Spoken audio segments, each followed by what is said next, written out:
welcome to What the Football, guys. The World Cup is on its way at last. We're so happy. There's been so much action happening over the weekend. We have been away, but now we're back to fill you in on all the stuff that happened. Today, as always, joining me is Chaitanya, my partner in crime and football. And joining me on Skype, we've got Shobhan Saxena joining us from Brazil. Thank you for coming on this show, sir. We've got Raman and Nikhil in Delhi, and we've got Satyajit also, who is the president of New World Sports, also joining us on Google Hangout. Right, guys, thanks for being here today. We've got a lot to get through, so let's get through it. Right, let's start with the biggest of all the action that happened. The people in the Netherlands must be thrilled about everything that's happened so far. There we are in Brazil, celebrating their victory over Spain. They beat them 5-1 in an absolute thrashing. Can't say much about the Spanish defense there, but the Netherlands are certainly, as you can see, pleased that they've come off with this great result starting so soon. Spain versus Netherlands, not the way you thought it was going to go, huh? Not the way anyone thought it was supposed to go. Even if a Netherlands win, the most you could have predicted was a 2-1 or a 3-1, but that right there was an absolute train wreck from the Spanish. What were they thinking? Indeed, there are words that come to mind that are not TV friendly that I would rather use to describe it, but I cannot. We have got some words though from a fan in Brazil talking about what he thought about his team winning. I feel great, of course. Look at this match. It was amazing. It feels like so Fantastic, fantastic. So they're obviously thrilled and having a great time down there. Let's get on to the match itself, though. Diego Costa, whose performance was a bit underwhelming given the hype surrounding him. I'd like to throw this question to Raman, sir. Tell me what you thought of Diego Costa's performance. Despite all the hype around him, did he live up to the mark, and where did he fail, if he did indeed? Game, and you'd find that it wasn't just Diego Costa. I think Casillas had a horrible game as well. From high standards, more than anything else, I think if there's one player who, although the coach has gone on record to say that, this is not the time to find faults or to find who's guilty. But I think there was a player who looked completely off color in this match. I think it was Iker Casillas. He was totally in a different zone altogether. The soft goal that he conceded against, Van Persie, I think that was like what club football or school football days are made up of. Incredible, and the hash up he made of the pass back to him as well, just an absolute disaster. Absolute disaster. Five goals conceded now. Terrible. And the other thing was, if you look back at what even Van Persie said post that, superhuman strike that he came up with that leveled things up in that match, he actually said that for a moment I thought Casillas was was out of position. He was neither forward, to go in and collect that ball forward, nor was he around the goal line to actually have saved the header. So he was caught in no man's land. Absolutely, Iker Casillas is slowly but surely becoming the weakest link in that Spanish side, And especially at the back. And I think Raman actually summarizes Casillas' night by saying he was not there on the line. He was not there to save it. He was basically no man's land throughout 90 minutes, let alone that equalizer. Couldn't agree with you more. And in Casillas' defense, you really couldn't do a lot about that Robin Van Persie. That is also true. Now that pair, Robin and Robin Van Persie, wow, with one who's showing superhuman strength for a bald person. I don't like the guy very much, but that's besides the point. He scored some fantastic goal. And Robin Van Persie, another guy who I clearly don't like being an Arsenal fan, pulling off some literally, you said superhuman, you should check out the memes on the internet of him with Superman capes literally flying across. Fantastic. Nikhil, your take on, if you had to pick between Robin and Robin Van Persie, who was the better player from the two Dutchmen? The two flying Dutchmen? I think it was probably Robin. Robin just kept forward on the side of Azpilicueta, the ex-Chelsea and Chelsea contingent. But he really made Azpilicueta look like a fool. This is what we were discussing with you on the show last time, whether Azpilicueta could deal with it or not. Where were his shortcomings? Where was he weak? I think he was weak the minute he stepped on the pitch. He should have actually stayed at home and watched it. Well, this guy is always, it's nice to see him being a little bit fair, at least with his Chelsea boy at last. He's going to be happy that Fabregas is over as well.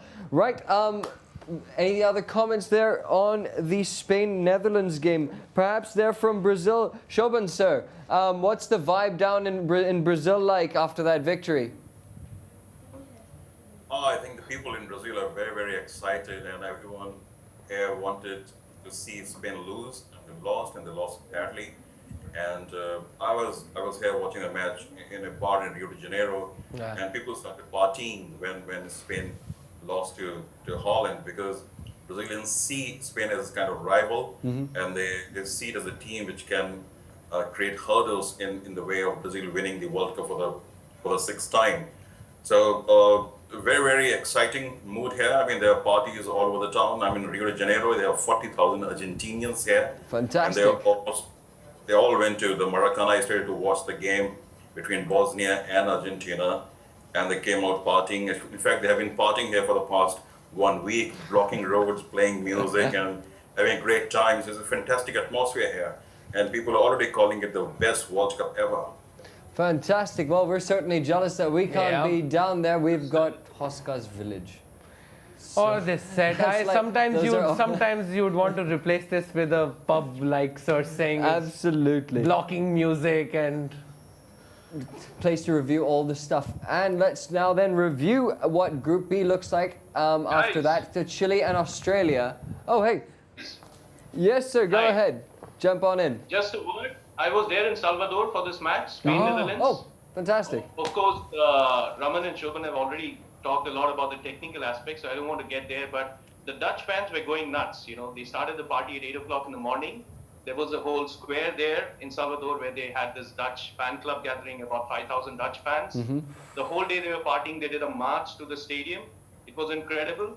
Of course, the Spaniards going into the match, I talked to quite a few of them before the match. They were predicting a score of 2-0. That was like a general prediction.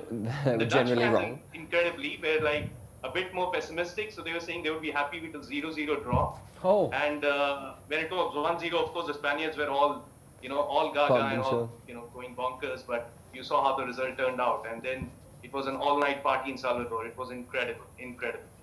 Incidentally, I was also at yesterday's match between Argentina and Bosnia here in Rio, and Yeah, it was we- incredible. We will atmosphere. absolutely get to Argentina and Bosnia. I would love to hear your thoughts and the Spain experience didn't even down reach there. to Batman. Coming Who up. needs Batman needs when you Batman have when two you've got- Robins, not one but two? Absolutely. Right, and so this is what Group B looks like then after all of that.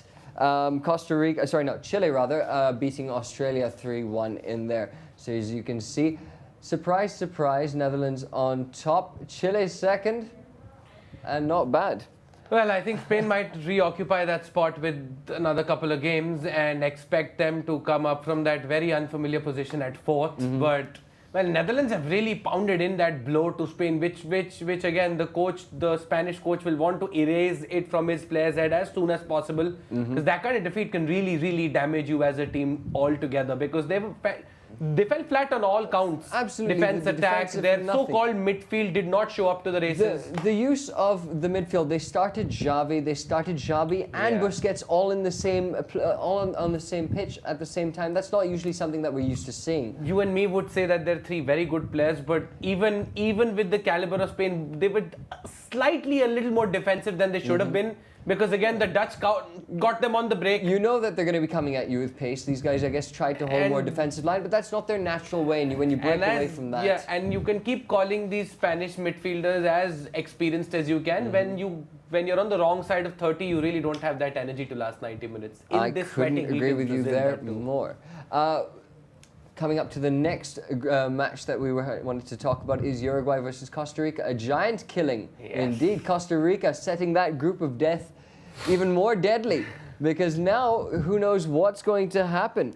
And let's start with the lack of Luis Suarez. Uruguay had no teeth to bite onto this match with, did The they? teeth were not offside. They were not onside. The teeth were actually on the bench and did not feature for them. It was a very, very killer blow for Uruguay, and you could see it with their lack of sharpness at the top, that Costa Rica came out nothing to lose, hell for leather attitude, and well, they got the result they wanted. And you said makes the group even deadlier now. Absolutely, indeed. Raman, sir, you're on with us here. The lack of Luis Suarez is now, is it that big? Because they still had Edinson Cavani. Is this them making their team based around Suarez, or is this because Suarez is just that good that they failed without him? First and foremost, I'm going to say one thing. If there's anyone who's going to be really happy with that result, apart from the Costa Ricans, it's going to be the England team. Oh, yeah. England team, yeah. Oh, well done. Now the group opens up, after what's happened to us against Italy. We still have a shot at redemption and making the cut for the pre-quarters. Because they'd be saying, okay, we'll have a shot at Uruguay. They might be smarting after that loss, but I think England played good football, and they'd fancy their chances if that's the kind of side they're going to be up against, like they played against Costa Rica. I think they'd be damn happy taking on Costa Rica and even the Uruguayans. And as far as Luis Suarez is concerned, I think he's a big impact player at the moment with the kind of form that he's in. I think the presence on the pitch makes a lot of difference. And I'm just drawing a parallel here because there's a big game coming up tonight as well.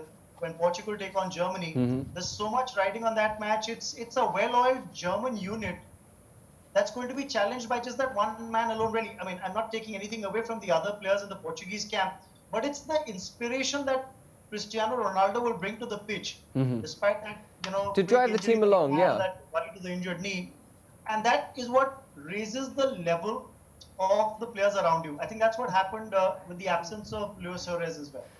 Notice how he slipped a sly us when he said England. And us, a sly. That was very, very well. There's a white and red flag off the frame that you can't see, we're sure. Right, on to England. No, sorry, not to England just yet. I wanted to talk about one more person. And Satyajit, if I could get your opinion on this, sir. Did you manage to catch the Costa Rica-Uruguay game? I did.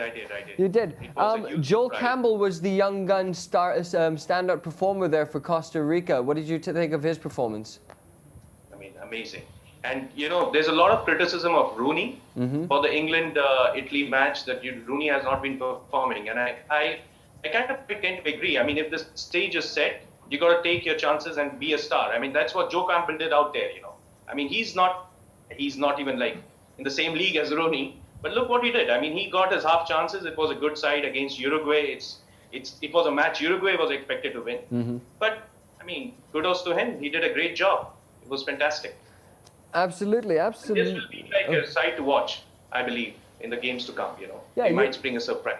Uruguay-England now becomes an interesting game because Very, very we've got the pace of Barkley, you've got the pace of Sterling, Oxlade-Chamberlain will be coming back, and Uruguay don't seem that comfortable against pace. The young guns, Ross Barkley and Raheem Sterling, people were talking about them a lot. What do you make of their performances? The internet seems to like the Sturridge, but not Sturridge rather. We don't like the Sturridge much. He's very selfish, but he's a good player.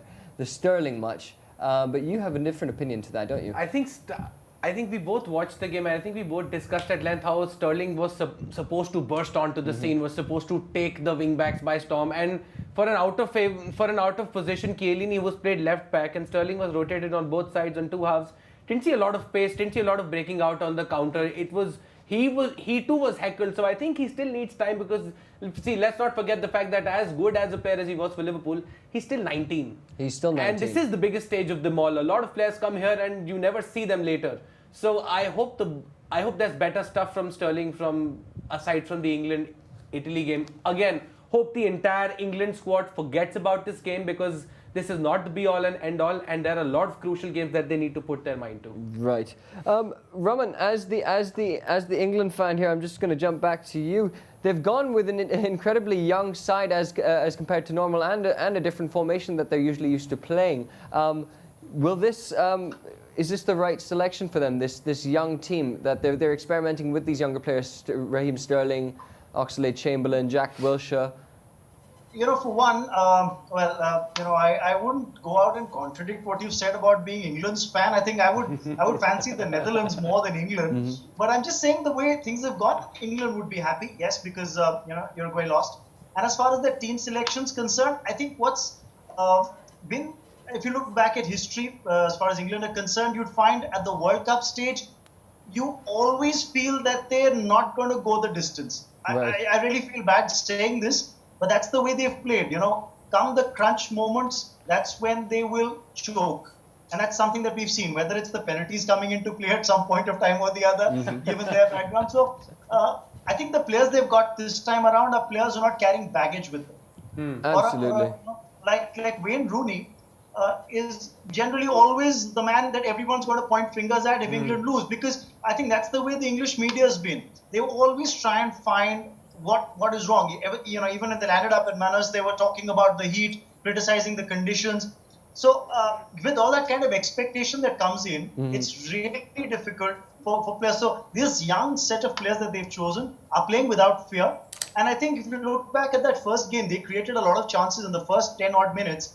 England had their fair share of half chances which they couldn't convert. Absolutely. Right, then Italy, on the other hand, with Andrea Pirlo, were looking pretty good. Well, at least he was just sublime. For a 35-year-old, he's timeless. Never a bad day in the office, is it, for Andrea Pirlo? Again, completed a staggering 95.3% of passes, 108, out of which 105 found the right feet. Yeah. That is actually... Take me to a field alone with the ball, I'll not be able to do that, to be very honest. I was between him and the ever adventurous Antonio Candreva, who was absolutely brilliant on the night. Really put his stake in for all the big clubs, because all the big clubs are watching. And with that kind of fearless performance, shooting at will, half chances being thrown, and that smashing goal with that Pirlo dummy, that dummy was sealed it. Just lovely, because everyone would just went, how did he think of that? That's brilliant. Brilliant. Absolute brilliant. Right. Absolute well, brilliant. this is what Group D looks like then. Let's get that up on the thing. The group of death is now crazy, and surprise, on the top of Group D we have Costa Rica. So that's something that they hope to build upon. If they can not drop points here, or at least pick up a point in the next game, that would be very impressive on their points. I guess Uruguay will be looking to come back with Luis Suarez as soon as possible. Right, we had some mention of Wayne Rooney earlier and the pressure on him. And we do have a funny tweet that came in, which, Chaitanya, all to you, sir. Well, the comics are trying to do their best to humor us during the games, and who better than England's own Ricky Gervais, who says he can't wait for England to play Italy and Gary Lineker to sneak in the phrase, Rooney missed that by a hair. I think that's a tip to his hair transplant surgeon. That's a very good job done. I think so. Guys, please transplant your tweets and your comments and your... Hey, yes, linked it together. I'm very professional, clearly. Linked it all together. Do send in your tweets and your videos, your comments, anything and everything to do with this World Cup. We want to know. Do send them into India Post Live. That is at India Post Live. Use the hashtag WTFootball. That is what the football. That's what we are up to. And we would love to play that out live on the show and, of course, talk about anything interesting you have to say as well. Right then, moving on to Ivory Coast and Japan. We have to move swiftly on because we are short on time and we've got a big game coming up. I'm not staying here past 9:30. Do what you may. Exactly. Yeah, guys, you all have the liberty to just bail whenever you feel you're getting late for the match. No problem. We'll wrap this up. I'll hang on to it for you. Right, Ivory Coast 2-1 to Japan. Again, not expected result, expected Japan to put up a fight, but not enough. I'll ask the Chelsea fan there just one time, Nick Hill. The Drogba effect, talk me through it very quickly though, sir. He doesn't touch the ball to assist. Exactly. Yep. I think that summarizes it just perfectly. Summarizes it. That was the impact. Hang on. There's one thing I need to say. As the only person to have warned you last week on Wednesday, growing up in Costa Rica, I told you it's an even playing field. He called it. He did absolutely call it.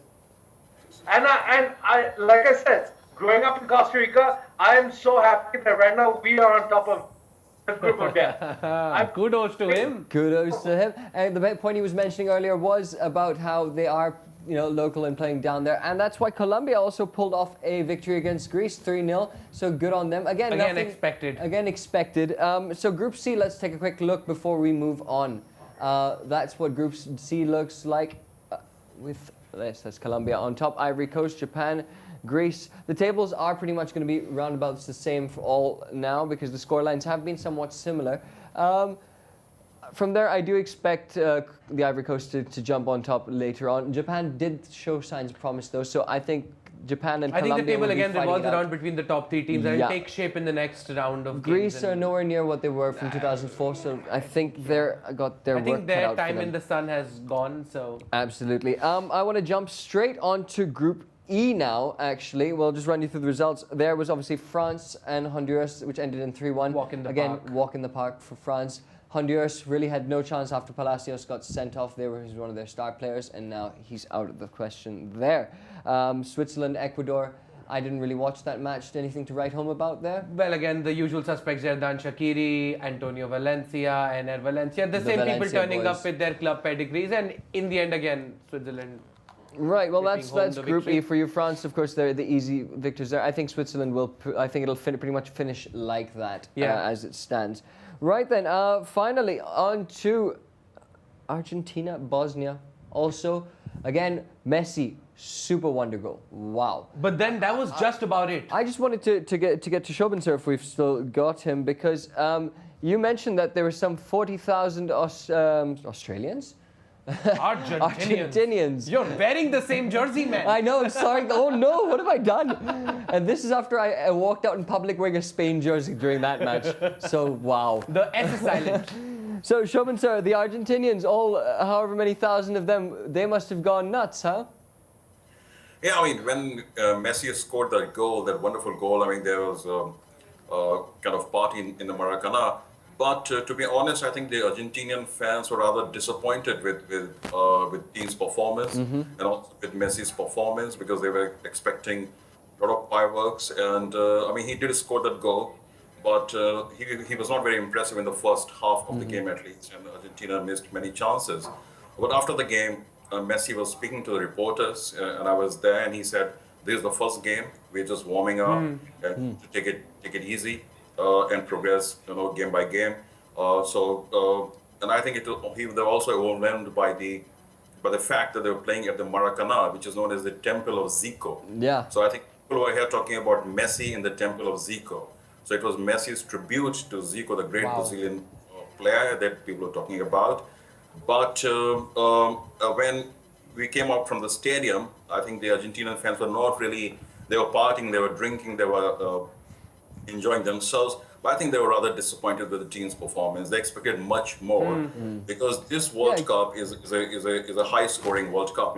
Yeah, and- teams have 5 goals and 3 goals, and it was just 2-1, and one was an own goal. So actually, Argentina scored just a goal. practically 1 goal. So Abs- I think a bit disappointed. Absolutely, and given we've spoken many times about their attacking options and the problem of choice that the manager has, who do you select out of that? I want to move on to Portugal, Germany now, but we did want to discuss, but you guys, let's continue this discussion online at India Post Live. Let us know the problem of choice that the manager has. Who do you pick, and how come they're not getting so many goals? Do let us know. Hashtag Name WT Football. us your forward line for Argentina. Yeah, you 'cause never know. Alejandro Sabella's on can't Twitter. figure it out. Yeah, exactly. Right, we've got a quick what the fact for you about the Bundes, the Germans. Die Mannschaft. This will be Germany's 100th World Cup game. The first country to reach this milestone. Game of Thrones. It's in my head. I haven't watched it yet. This milestone for this tournament. The Germans have posted 60 wins, 19 draws, 20 defeats. That is a pretty Could be effective. 61. Could be 61 could be 20, tonight. Could be 21. The permutations are all up. Indeedy.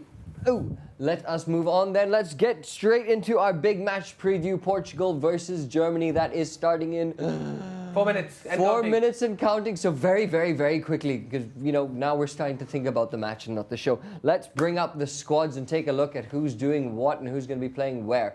We were having the discussion actually about how to deal with Cristiano Ronaldo. How do you deal with the CR7? Well, again, as you pointed out during the evening, that Joachim Low is very confident that Philipp Lahm can actually take that burden of handling Cristiano Ronaldo, who himself has said that he's in the best form of his life, cannot get any better than this. So I think it's a very, very tough job for Philipp Lahm to handle that responsibility alone.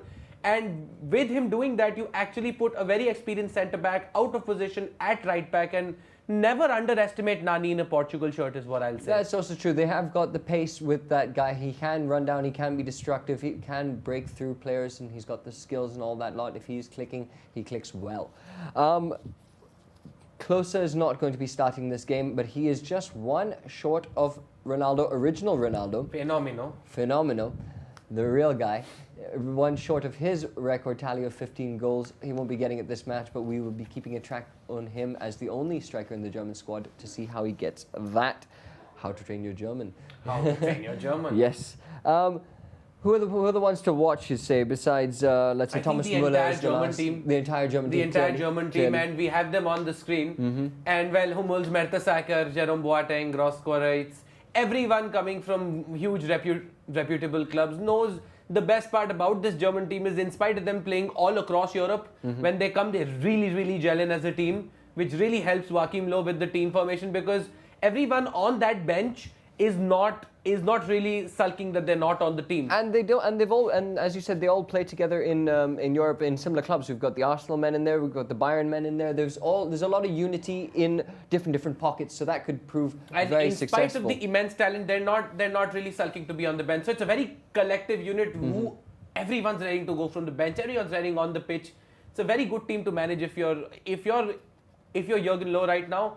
You're feeling very good right now. Absolutely. Couldn't agree with you more. Let's bring up Portugal and let's have a look at their squad right now. Right, Pepe, the evil man in defense. He's there. He's going to hurt somebody, we're sure. Nani and Cristiano Ronaldo providing the main threat. João Moutinho had the most assists, incidentally, in the qualifying stages, so he is definitely one to look out for. Guys, we have so much to talk about, but we really want to get to the match, and I'm sure you do as well, as you've got about 2 minutes now as well. So then, to the end of the show, who have we got still on Hangout and Skype? We'd like to get your predictions. Quick prediction. Raman, sir, quick prediction from you. Well, I think Germany have got more aces in the pack. As we were discussing earlier as well, I heard you talk on the show as well. You look at that unit; you can't forget Müller there. He's there in the lineup as well. You've got Miroslav Klose sitting on the bench. You've got Ozil, who's done most of the scoring for Germany during the qualifying. And when they were missing the services of Klose, who was injured for a bit, especially during the back leg of qualifying, Ozil filled in the role. Was initially not really a striker. He'd play more of the feeder and creator of goals, or the playmaker in the midfield. But he's been scoring for you, and there's just too many of them. I mean, you can't really. You talked about who do you stop. I think there are just too many aces in that pack for Germany. So I'd go with Germany. Germany, can we get a quick score from you, sir? What do you think it's going to be? I think you've got Alves and Pepe in defense for Portugal. They're very strong. But I think this German unit might just sneak at least one. I think it's 1-0. 1-0 to Germany. Let's go to the German guy. Let's go to Nikhil. Yes. Let's go to my side of the team. All right, Germany, Portugal, score. Nikhil, don't tell me the result. Just tell me the number of goals Germany are going to score. Come on. Confident. 3-1. I'm going to say 3-1 is fair. 3-1's fair. 3-1 sounds good. 3-1 fair. Shobhan, sir, on Skype, your prediction for Germany, Portugal. I think it will be a high-scoring game. My prediction: Germany 3, Portugal 2. But one thing I want to say here: people talk about Group D as a group of death, but this group is a real group of death because you have Portugal, Germany, Ghana, and US.